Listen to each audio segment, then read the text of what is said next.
최근 여러 방송에서 맹활약 중인 박구용 민주당 교육연수원장이 결국 사퇴했습니다.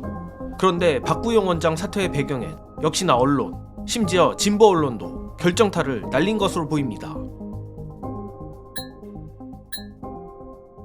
최근 박구용 민주당 교육연수원장이 서부지법 폭동에 가담한 폭도들, 또 이를 옹호하는 극우들을 향해 스스로 말라 비틀어지게 만들어야 한다는 지극히 정상적인 발언을 한 바 있습니다.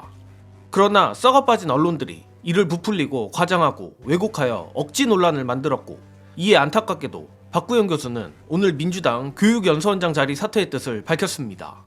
이는 역시 전술한 대로 민주당 관련해서는 숨만 쉬어도 어떻게든 트집을 잡는 언론의 작품으로 보이는데, 최근 기어이 내란숙의 옹호로 스탠스를 잡은 조선일보의 메인 사설 제목만 봐도 이들이 얼마나 추악하게 왜곡을 하는지 알 수 있는 부분입니다. 그러나 더 분노스러운 건 애초부터 늘 극우적, 망국적 행태를 해왔던 조중동이 아니라 바로 중요한 순간에 뒤통수를 갈기는 이른바 자칭 진보 언론들입니다. 사실 박구용 교수의 폭도들을 향한 비판 발언을 2030 세대 비하로 왜곡한 언론들은 대부분 내란 범죄를 옹호하는 극우 언론들이었으나, 자칭 진보 언론, 특히 한겨레마저 박구용 교수 공격에 가세하는 모양새입니다. 특히 제목을 보면 왜곡의 정도가 조선일보보다 심한 수준인데, 혹시나 해서 논란이 된 유튜브 채널 정치오락실에서의 박구용 교수 풀 워딩을 봤지만 박구용 교수가 2030 남성을 특정해서 말라 비틀어지게 해야 된다는 말은 없었습니다. 그마저도 아주 광의적으로 유출을 해야 극우에 매몰된 남성 청년 정도로 해석이 가능한 지경인데, 사실 정예능은 한겨레가 왜 이 극우 언론들의 망국적 움직임에 동조하는지 어느 정도 감이 오는 부분입니다.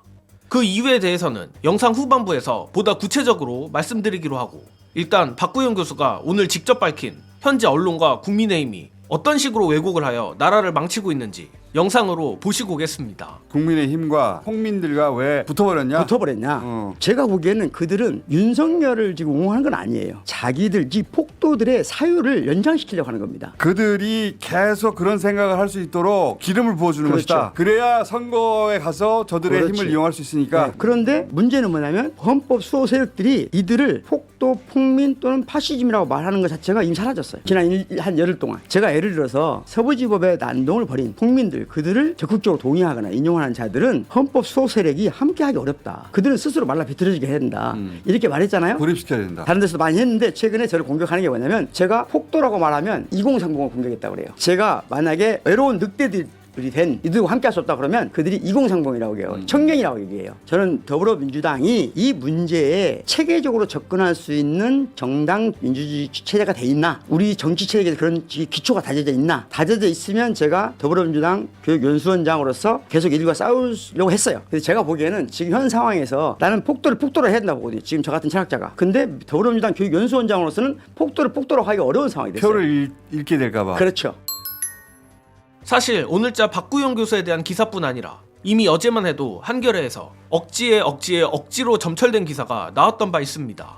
마찬가지로 유튜브 등에서 맹활약 중인 개그맨 출신 진보 스피커 강성범 씨에 대한 마타도어인데, 기사를 짧게 요약하자면 17년 전 코미디 프로그램에서 여대 비하를 했기 때문에, 또 고 박원순 시장의 빈소를 찾지 않겠다고 밝힌 류호정 전 정의당 의원을 향해 날선 발언을 했기 때문에 강성범 씨가 여성 언어폭력 행위자라는 논리입니다. 결론부터 말씀드리자면 한겨레의 이 같은 준동은 결국 정권 교체가 목전에 온 상황에서 이재명 대표와 민주당을 향해 진보 언론의 내부 총질, 페미니즘 진영에 힘자랑을 하는 것이라고밖에 보이지 않습니다.